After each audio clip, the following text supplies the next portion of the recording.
And welcome on in, everybody, to how about a Sunday night edition of the WyoNation Roundup. This will be the last Roundup of 2024. So I hope all of you had a wonderful Christmas and are looking ahead to what should be an eventful New Year's Eve and a New Year's Day. Joining me tonight is Mr. Bryan Stevens. How was your Christmas, buddy? It was great, Chad. How was yours? Oh, mine was good too. Some good solid family time. And some peace and quiet mixed in there too. So yeah, it was great. Good deal, man. Happy to hear it. We are here to talk about some Wyoming basketball, as Wyoming has wrapped up their non-conference play, and that's what we're going to focus on tonight, knowing that we do have a sprinkle of conference play in there, which I think tells us quite a bit. But we're really going to focus on the non-conference play, talk a little about the two conference games, and then probably, if I know Bryan, peek ahead to what this Wyoming basketball team may look like the rest of this year. So if that sounds good to everybody, let's talk some basketball. So Wyoming, if my math serves me correct, is 7-4 in the non-conference play this year. We'll kind of look at the schedule and break it down, but just your general thoughts on what we've seen so far in Sundance Wicks' first year looking at the non-conference slate. Well, I think Sonny's put it best. Gritty, not pretty. Yes. There is nothing pretty about this team, but they are finding ways to win. Thus far, they've been a ton of fun to watch. There's some maddening things here and there. There's some, the things that the big thing that's plagued us all year is turnovers. They have cleaned up free throw shooting that we talked about on the last one. The free throw shooting was an issue. And rebounding is hit or miss, but it does seem that shifting some players around has helped quite a bit with that. So overall, it's a positive. Probably a little better than I expected to see, but right in line with where I thought we would be preseason. Okay. Yeah. So let's bring up here. I've got our schedule to date up here on the screen. And really, there's, like you said, there's not a whole lot you could be unhappy about. I mean, Texas Tech, right, was never going to be a win. You could throw BYU into that boat. And so you're really only looking at two non-conference losses. The Loyola Marymount one is a little maddening. Again, that was down in Cancun. Quite the interesting game, right? Marymount had a huge lead. Wyoming came all the way back. I think built up a pretty good sized lead themselves and then blew the game late. I don't know. They're fairly decent. It says, are they 5-2? Oh, that's our record. How have they done so far after we played them in Cancun? Do you know? Since we've played them in Cancun, they have done pretty well, actually. Looking at their standings right now, when we played them, they were about 148 in Ken Palm and 166 at Evan Maya. They've beat a few teams since then, so they've gone up a bit in those standings. They recently beat CSU, if memory serves. So Loyola is not turning out to be a bad loss by any means. They are right up there with being a peer institution with us. So nothing to be too upset about. They're an 8-5 squad, just like we are. Yeah, they've done decent against the Mountain West. They've actually played a lot of Mountain West schools because they're a West Coast school. So it makes a ton of sense. They beat us. They lost to CSU. They beat Nevada. Okay. Nevada, not CSU. So yeah, right in line with where we're at. It was a bummer of a game to lose because we did have that 10-point lead late that we kind of shot ourselves in the foot with turnovers on. But other than that, they've done pretty well. Okay. And then, but the one that sticks out to me, even though it was on the road, is that South Dakota loss. Just blows my mind. Still. Yeah, I mean, South Dakota's not a bad team. I wouldn't call them a good team. Right now, they're 203 in the net, which is quite by a point. It's true. So it's it's good to have him back in there. They are a 9-16. They're leading the way in the Summit right now, but they did lose to Utah Tech, who we smoked. Okay. So that's the only concerning thing I see. South Dakota would be the only one I'd say is a bad loss, but it's not an awful loss by any means. Yeah. And it was more the circumstance, right? They had a big lead near the end of the game. And I think that's the game where wasn't it 20 turnovers? I think was the It was a number. lot. Which Yeah, is like, it I don't was. even know how you turn the ball over 20 times. It's crazy. Yeah, you almost have to try. Yeah. So looking at it right now, 19 total turnovers. Okay. They And got then I 17 think the points free off throw of that. shooting in that game as well. Like Yeah, free throws were bad in that one. Yep. Free throws were equally bad from them, though. Like we went 25 of 33. They went 24 of 34. So Okay. not a big discrepancy there. I mean, the thing that hurt us most were second chance points with them. Like we got a ton of offensive rebounds. That was before we figured out how to finish around the rim, which is still a bit of an issue, but it's getting better. But that was, if it could have gone wrong, it went wrong in that game. Our biggest lead was 2. We trailed basically the whole game. That was just not a good game for us. Okay. Yeah. And then obviously BYU, pretty tough, but then 3 or 2 in the non-conference, but 3 wins in a row. Bellarmine, Fullerton. Bellarmine was a blowout, obviously. Fullerton was a good road win, I think. A good preparation for Mountain West play. And then obviously beating Nevada at home in conference play. Yeah. And then mixing in with the Utah State loss, which was also one of our better games, even though we lost the game. Yeah, and just to put it in perspective, like Nevada's pretty highly thought of. They were a 57 coming in when we played them in the net. For comparison, we were sitting at about 148, so they were pretty heavily favored via the sports books. That's a big win. That's a good win for us to get. Most certainly. So yeah, so there is a look at. Well, I mean, so far, again, not a whole lot to be concerned about, but we can kind of talk about some of these bugaboo issues and kind of some of the players. I guess tell me, what are your 3 biggest takeaways, and they could be good or bad, what we've seen so far in this season? Well, I mean, obviously the elephant in the room is Obi Agben, easily the best player on the team. Sundance put it pretty well when he said you've got a team full of Robins and one Batman in Obi. He likes his game. He's the only guy on the team that I've seen thus far that can reliably. Oh, and we have lost Bryan there. We will get him back. Here we go. Can you hear me now? Decided to kick you out of the room there, buddy. Oh, okay. But you're back. Or did it kick me out? I don't know. Who knows, man? Live streaming and its perils. But yes, you're speaking about Obi Agben, who is currently the second leading scorer in the Mountain West. Yeah, 18.8 points per game. He's pacing us by a lot. But the nice thing about this team is right behind him, we've got Nesbitt at 9.6, Newton at 9.5, Tynamo at 8.8, and Belich, who's only played 4 games so far, at 7.5 points per game. So there's a lot of guys down there that can pick up the slack. Like Henry's at 6.1, Dante Allen 5.1, Will's at 4.8. We've got a lot of guys that can score at any given time.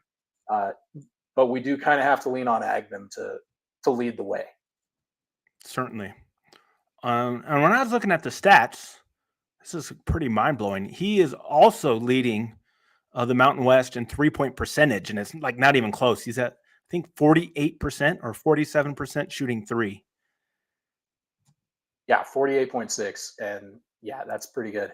Our other good one right now is AJ Wills. He's sitting at a 50% clip from 3-point range. He hasn't taken many. Yeah. But he's a good shooter too. Wills is someone I've been really impressed with, and we can get into that a little bit more later. But he's been working his way up the roster. Obviously, Agben's our point guard this year, and that's not going to change. But Wills is very capable when he comes in. Mm-hmm. All right. So number one was Agbin. I guess what is the number two big observation on your list? Nesbitt. Nesbitt's been great. He's a guy that we knew had a lot of talent when he was coming in. He's still pacing us at 7.8 rebounds per game, Yeah. which is far and away leading the team. The next closest guy is Abumagasa, he's been a pleasant surprise too. But Nesbitt's the guy that comes in and he can he can get stuff done. The biggest issue we see with Nesbitt is he can lose his cool from time to time, and when you see him you know, start getting a little hot headed, that's when he gets pulled from the game. But that's Yeah. really his only weakness thus far. His defense is good. He turns it over a little more than you'd like to see. Both he and Agmim are not great in the turnover department, but he's if there was a guy we had to peg as number two, and honestly, it's like 2A through 2F right now. There's a lot of number twos on the team, but Nesbitt is probably the guy I would say is our second most important contributor on the team. Okay. And we'll bring up the stats here where you kind of talk about some of these. For everybody there on the right is your current stats for this basketball team. All right, third thing. Uh, One thing that's not getting a lot of play right now that I think should possibly have a little more press is moving Toko Tynamo from the 4 spot to the 5 spot.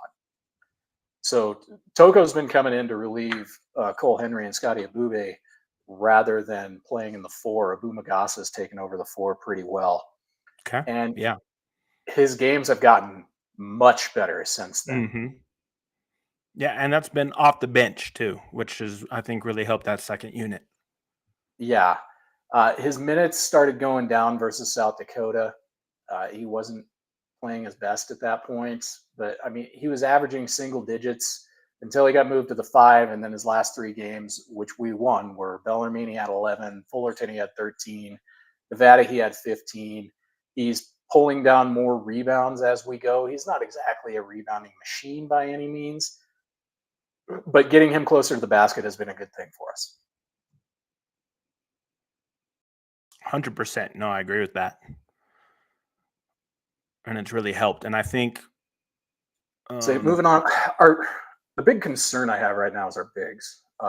Cole Henry is statistically, if you look at the splits, he's our most effective player when he's in. The problem is he doesn't seem to be in very often, and there's a lot of contributing factors to that. I don't think he's been healthy.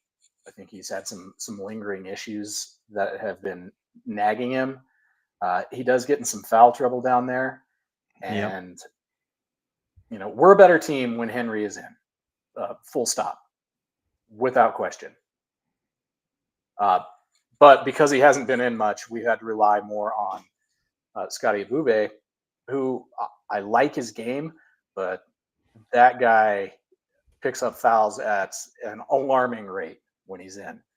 Uh, it's good to see a big body with a good post presence, but he's got to learn how to defend without picking up fouls, without traveling, without throwing the ball away. He's arguably our best finisher around the rim. If you get a Abube within 3 feet of the rim, he's gonna put it in the hoop. But there's a lot of downside that we're seeing that he needs to clean up before he can really be effective. Sure. And if you look at the stats there, I haven't looked at this before, but he's got 31 personal fouls in just 11 minutes a game. And that's only 10 games he's played because was he dealing like a foot or back injury, I think, for a couple games there. So yeah, not ideal. And that was a big thing that Sundance talked about in the offseason because it was a problem Wyoming had last season was our bigs just were fouling machines.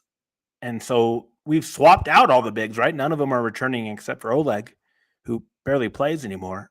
But we're still having the same problem. We can't defend down low without fouling. Yeah, Oleg has. I don't know if he's been hurt. I don't know if he's been in the doghouse. I don't know if he just hasn't been effective. But ever since Belic has come back into the rotation, we haven't seen a lot of Oleg Koyunets. I think that's on purpose. I think Mm-hmm. Belich has obviously provided a lot of sparks since he's come in. He's very active on defense. He's one of the few guys on offense that can play outside in. Uh, his drive is good. He's pretty smooth to the hoop. One of the issues we run into is block shots a lot when we talk about guys like Wills and Agbem taking it to the rim. We're not seeing that with Belich. His shots are not getting blocked. He's got a good feel around the rim. He's got a good feel for the ball. He's been a big addition. You and I were questioning a few weeks ago why he wasn't playing. We found out it was a shoulder surgery in the offseason. So it's good to have him back. Yeah, which I find odd why they didn't just say that he had surgery. But again, who knows, right? Why coaches do that type of thing. I thought he was like in witness protection or something there for a while. Yeah, it was weird. We just never heard about him. Yeah. He was just in street clothes on the bench, and we're like, what is going on with this guy? He was a big get for us. Mm-hmm. 100%. So, yeah, so I guess, right, the three big things.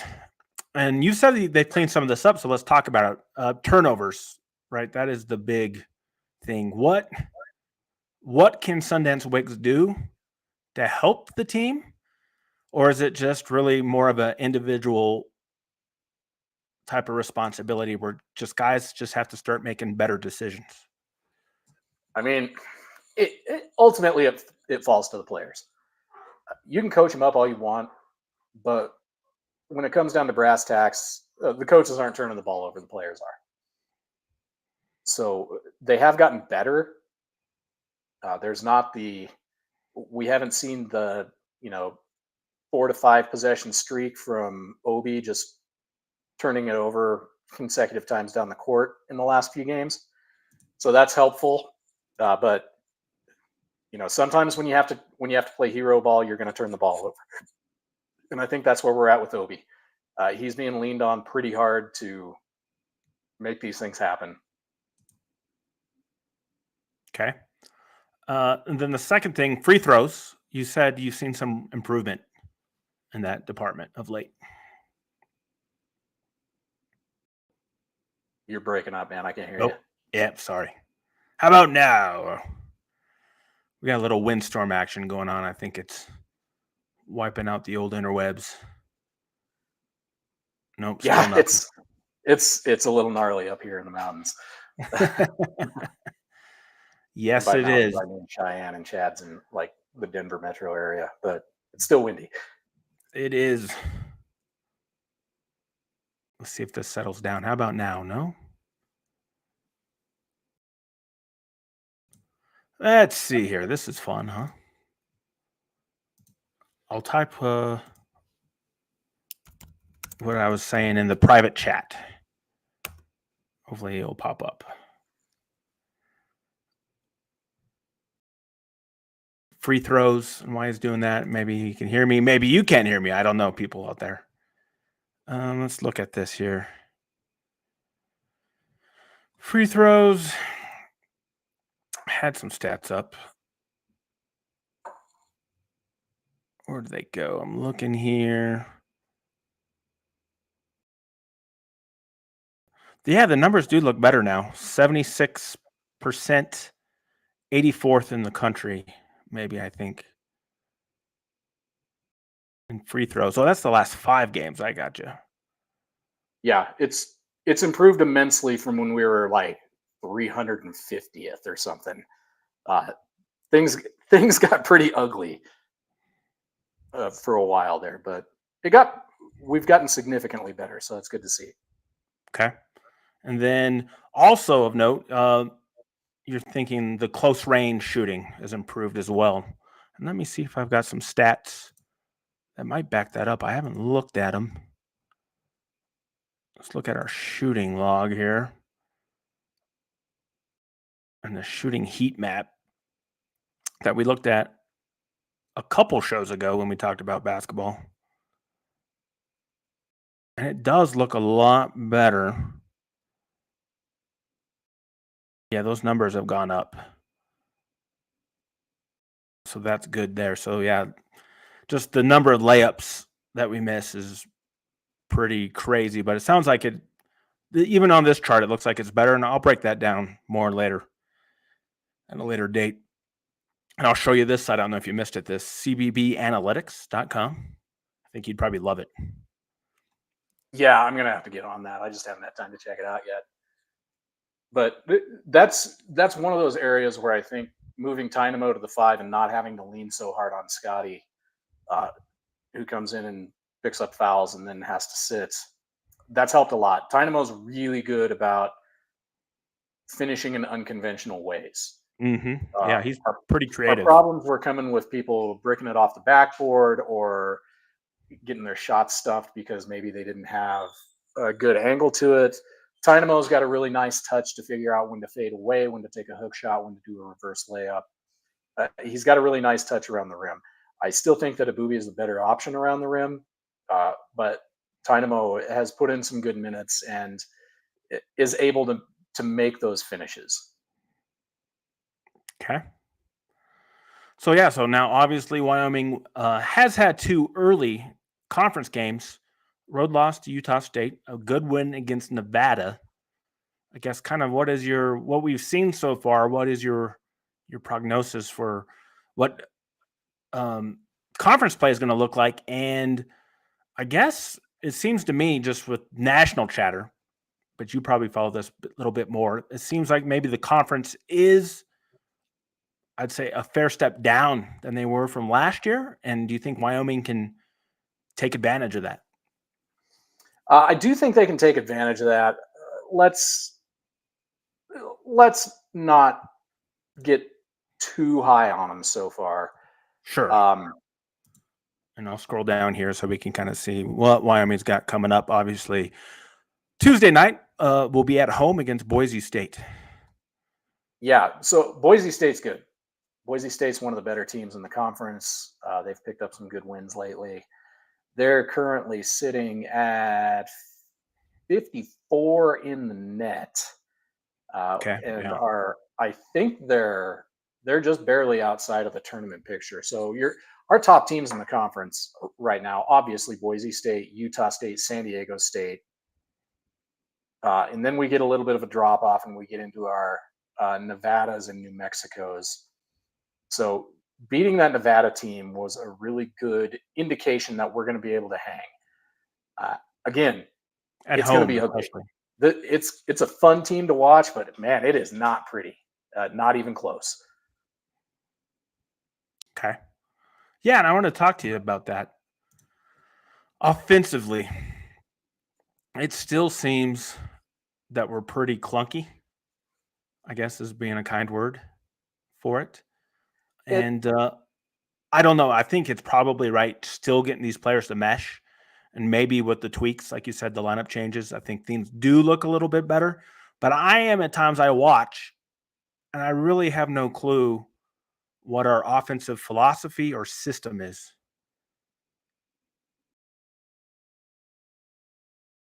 So I don't know if you have any thoughts on that.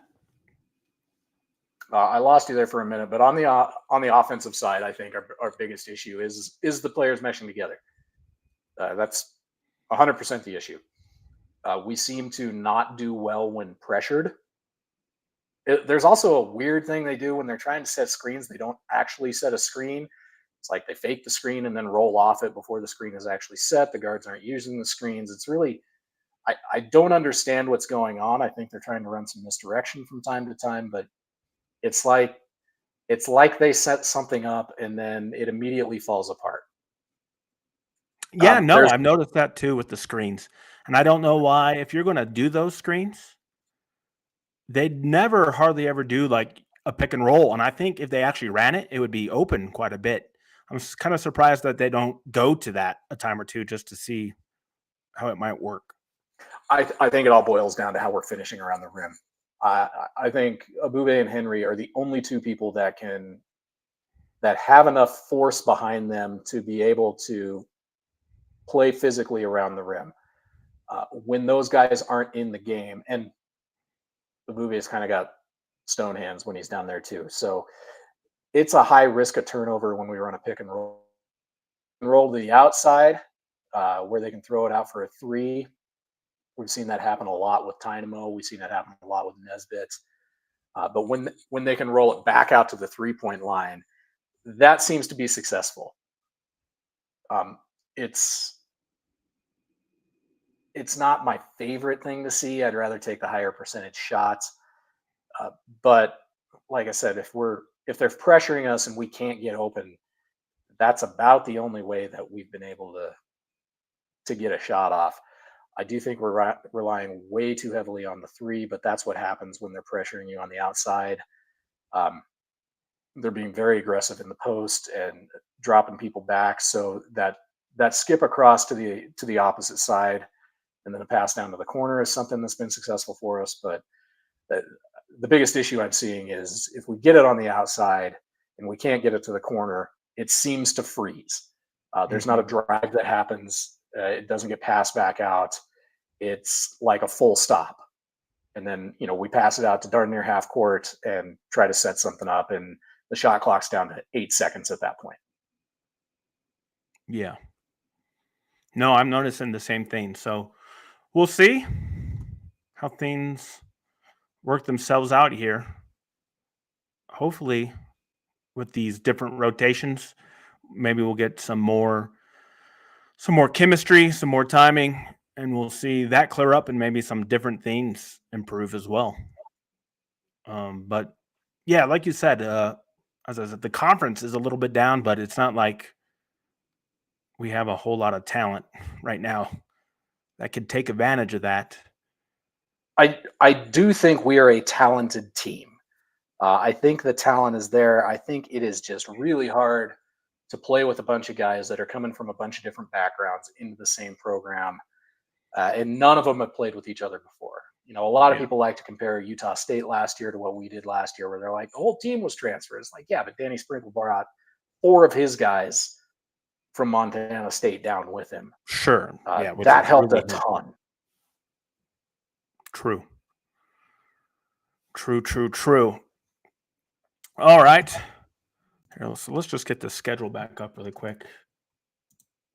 And we'll kind of look at these upcoming games. So as we mentioned, Boise State at home, and then Air Force on the road, New Mexico at home, and then Boise State again. A quick turnaround. It's kind of your next 4 games there. Yeah. Boise at home is going to be our big litmus test. This team puts a lot of emphasis on winning at home. And so far, so good. Doing what needs to be done when they're playing at home. So that's a good thing to see. The big issue is when we're not at home, when we're in these neutral sites and when we're away, we haven't been getting blown out per se. If you take away like some of the top teams we played, if you take away BYU and Texas Tech, who are tournament teams and are going to do a really good job, those are the ones that, those are the coaches showing, listen, this is what we're going to be playing in on the road when we go to New Mexico, when we go to Boise, when we go to San Diego State. Those are the environments we need to get ready for. Right now, that test has not gone well. We darn near got doubled up by Texas Tech. We lost by 20 points to BYU, which makes me gag. So Boise at home is going to be a big one. If we can beat Boise at home, we're going to be able to beat anyone at home. Beating Nevada at home was a big deal. Nevada is like the 4th tallest team in the country. They had some big bodies, and we're kind of guard heavy.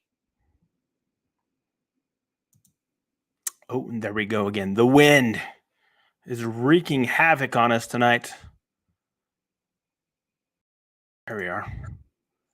Right back in, right back out. It's hokey pokey with the wind. I think it's a problem on my end. Let me restart. I'm going to jump back in. Okay. Sounds good. Bryan will be right back. And while he does that, let me bring up another screen here and to share some goodies with you. And this is going to be Mountain West leaders. Let's see if we can blow this up a little bit more. Here we go. So this is your overall stat leaders. And on offense, right? As we know, Wyoming is kind of 7th and 11th in scoring. And then on defense, we're 8th. So if you look at there, about 73.1 to 70.8 points a game, which is not too surprising from a pace standpoint. But what I wanted to show you, I thought it was on here. I guess not. That's just scoring. Okay. I thought this was a different view. Oh, that is just scoring. If we go turnovers, right, this is where Wyoming is really getting hurt. -3 is our margin per game. -3 turnovers, right? And so like we talked about before, when you're at that, you're basically giving away, anywhere from 6 to 8 points a game right off the bat, which is a whole lot. Because you can see the only other team in negative is Air Force. And they're just terrible. They have a losing record. Not doing well at all. So here we go. Bryan is back. We'll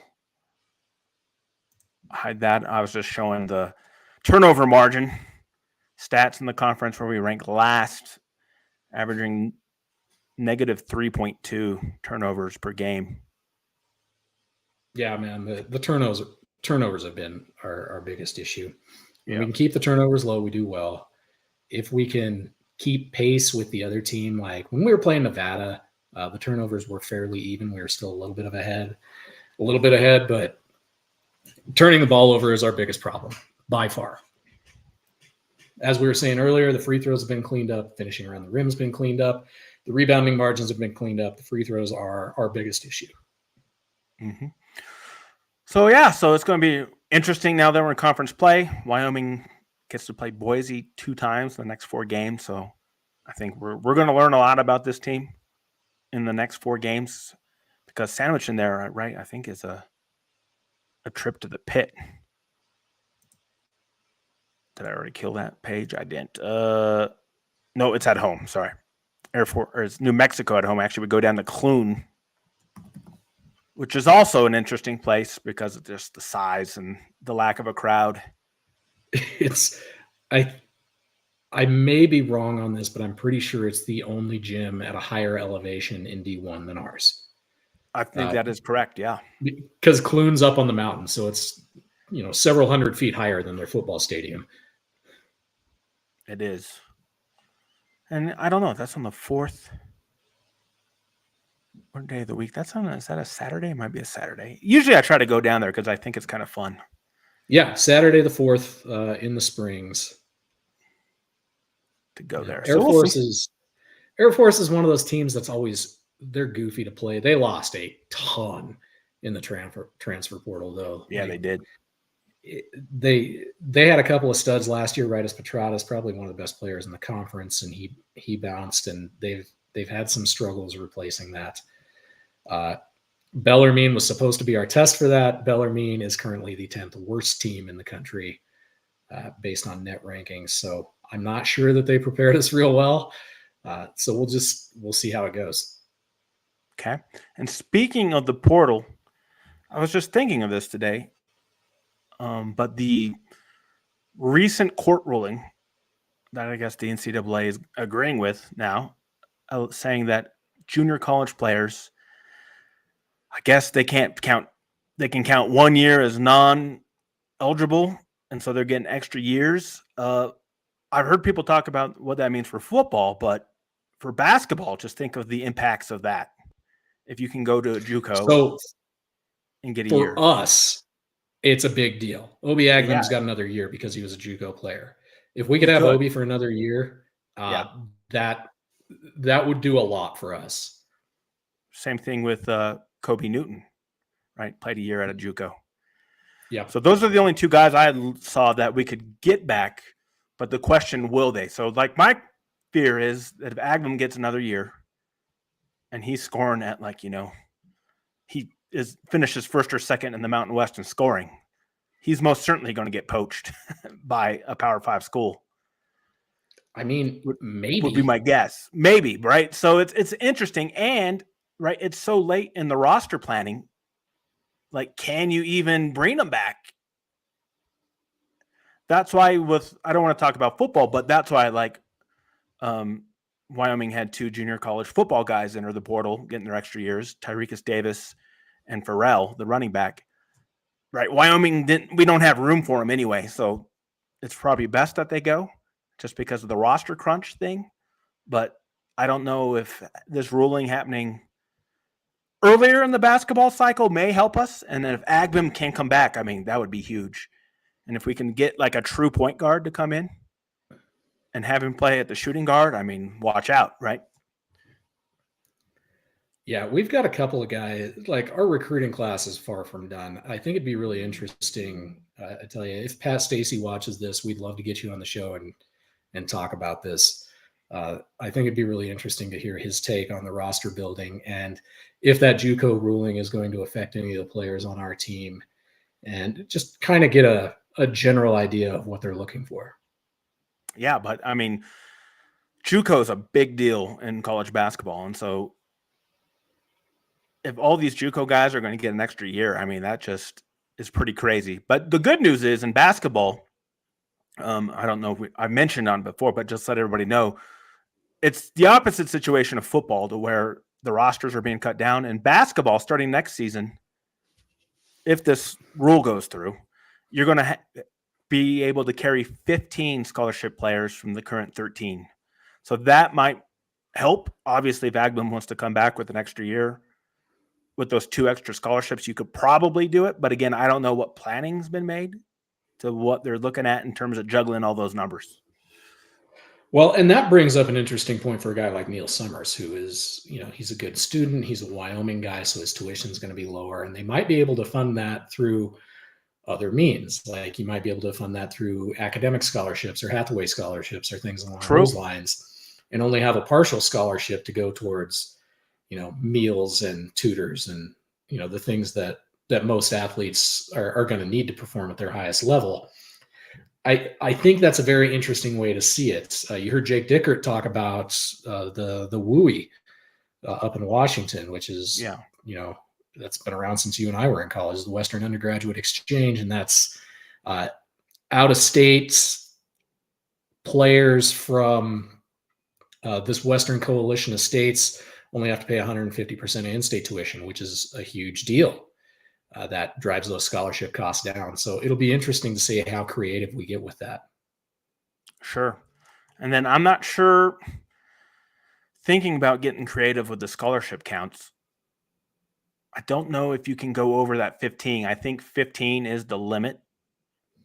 So it's not like you can give Summers, if he's a good student, right? He could be on a full academic scholarship, and then you could have 16 guys on your team. I'll have to do some research on that.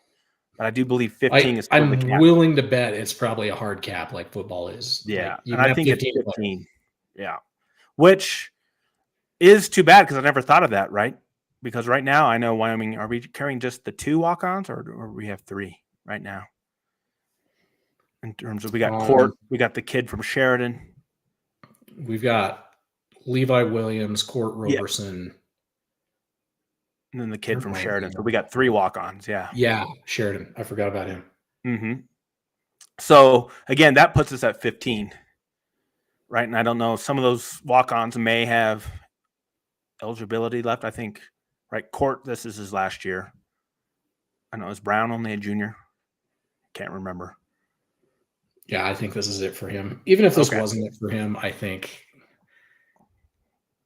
in the preseason he had a stress fracture in his foot. I think we've seen him in 1 game, if memory serves. We might not have even seen him, but like he hasn't even been dressed for games. Sure. So he's one of those guys you really root for. Like he's been a walk-on for years. He knows he's not going to play. We talked to him about a preseason, and he said he wants to play. He loves it in Laramie, and it feels great to him when he gets on the court. But that's a tough spot to be in.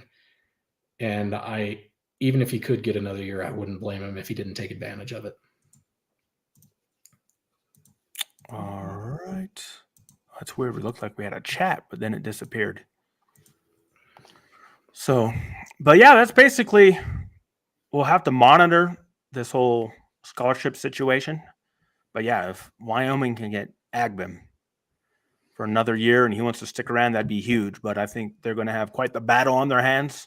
That's for sure something to worry about another day because we're going to enjoy the heck out of him. Hope he can win a Mountain West scoring title.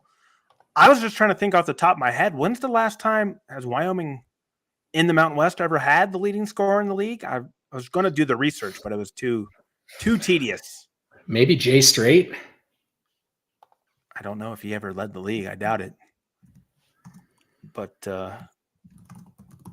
yeah, pretty impressive so far. And we'll see if he can keep up. And he's probably going to have to, right? I would think so. I don't know. We'll do some more research on that and talk about it on the next show. But yeah, that's something. And maybe some of you may know the answer already. So let us know if you know kind of guys who are up there on the scoring charts. I can't think of anybody. Josh Adams, it looks like, has had in a single season, he scored 740 points in 15-16. So he would have been the last guy. I remember he was up Marvel there. Harris Yeah. at 725. Yeah. So yeah, let's hope that Agman does it and that he helps other guys get better too. And I think, right, we can't say enough about Belich being healthy. He's really helped things. Moving Toku to the bench has really helped. So yeah, Sundance is hitting some buttons and they're working. Sonny and his staff have done a hell of a job coaching this team. Like, full stop. He came in late in the recruiting cycle. He put a team together out of the scraps that were left out there, and they have turned into a damn decent team. Like, I'm not here to say they're going to win the league, but things are going to get interesting during conference play and come tournament time in Vegas. Any team can beat any team on any given day. I think I saw yesterday that San Diego State lost to someone incredibly unexpected. I'd have to take a look at that one.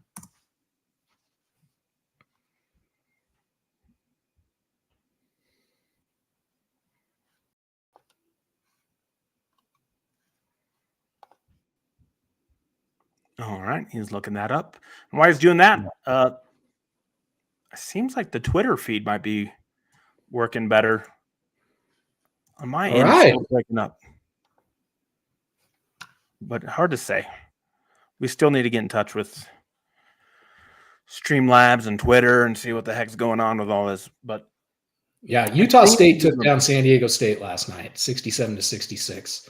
Okay. So that just goes to show the depth of this league. We hung on with Utah State on their floor. We beat Nevada, who's on paper a better team than us. Boise's going to be real interesting tomorrow night, or not tomorrow night, Tuesday night. Mm-hmm. This is going to be a fun team to watch. I cannot wait for CSU to come to town. I'd like to see the AA get packed again. I'm coming up to that game for sure. I think the biggest thing these guys are missing are the home crowd.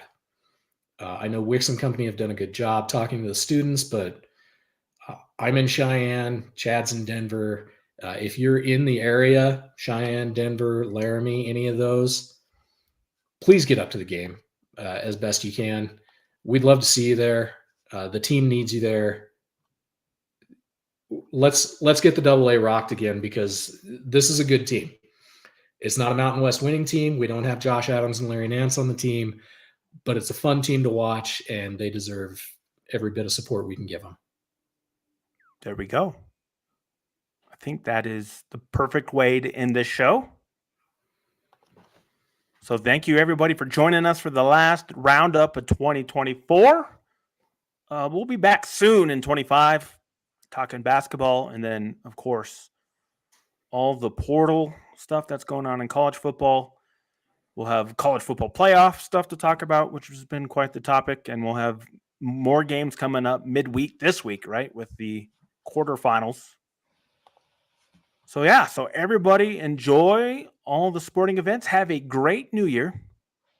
And, yeah, we'll be back soon on the roundup to break it all down. So, for Bryan Stevens, I'm Chad Smith saying everybody take care of yourselves, and we'll see you soon. Happy New Year, everybody.